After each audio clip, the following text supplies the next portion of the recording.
Ngayon mga paps, bibigyan ko naman kayo ng idea kung paano mag-adjust ng side mirror para to sa mga new driver or mag-aaral pa lang mag-drive ng sasakyan. Importante na laging naka-properly adjust yung inyong side mirror bago nyo i-abante yung sasakyan ninyo. Okay, unang step natin dyan, iayos muna natin yung ating seat. Okay, so kailangan natin i-atras or i-abante yan. Okay, so i-adjust muna natin yung ating seat. Make sure na komportable tayo na i-steer yung ating sasakyan. Naaapakan natin yung ating brake pedal at yung ating gas na komportable tayo. Okay, so yun yung unang step. Siguraduhin na komportable muna tayo sa seat. Properly adjust yung ating seat. Okay, so kung okay na, komportable na tayo, naaapakan yung gas at yung brake pedal natin, na-i-steer na natin na maayos, doon na tayo sa pag-a-adjust. Kasi ganito yung mga paps, no? Pag hindi kasi maayos yung pagkaka-adjust mo ng seat at nag-adjust ka na ng mirror, pag in-adjust mo yung seat mo, mag-iiba na naman yung tingin mo sa mirror. Okay? So now, dito tayo sa pag-adjust ng ating side mirror. Setup ng sasakyan, may mga sasakyan na ganito yung sistema niya, pa-joystick. Okay?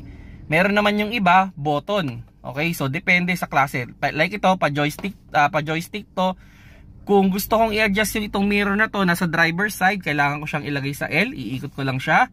At kung gusto ko namang i-adjust yung dito sa passenger side, ilalagay ko lang siya dun sa R, iikot ko lang siya. Okay? So ano ba yung magandang reference kung mag-a-adjust ka ng mirror?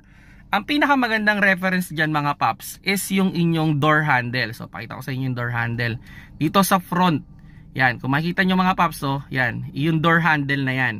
Yan yung magandang reference sa pag-a-adjust ng side mirror. Yan, door handle na yan, ilalagay mo siya dito sa pinakakanto ng inyong side mirror. So halimbawa, yan, oh, parang joystick to, iaangat ko lang yan or ibababa. Okay? So halimbawa, ganyan. Okay? So yan natin. Okay? So nandun na tayo sa kabilang edge. Iaangat na natin. Okay? Bawi ng konti. Okay? So yan. Okay. So ganyan yung pag-a-adjust mga paps, no.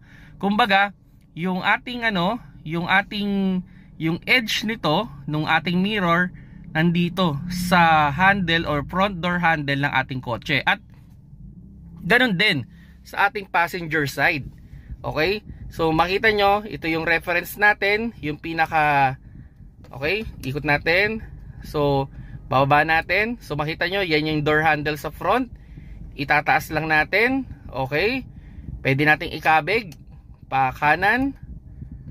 Okay? So yan na yung reference natin. So ganyan mga paps yung pag-a-adjust ng side mirror, no? So importante yan mga paps, every time na kayo ay magpapaabante o bago nyo paabante yung sasakyan, siguraduhin ninyo na adjusted sa inyo yung side mirror ninyo. Kasi pag hindi yan, syempre hindi nyo makikita yung nasa gilid ninyo ng properly. Maganda rin dyan, depende kasi sa positioning talaga, kasi depende sa height ng tao yung pagkakaposisyon ng side mirror. Kaya minsan pag nagpalit kayo ng driver, di ba, nag-iiba yung position ng side mirror.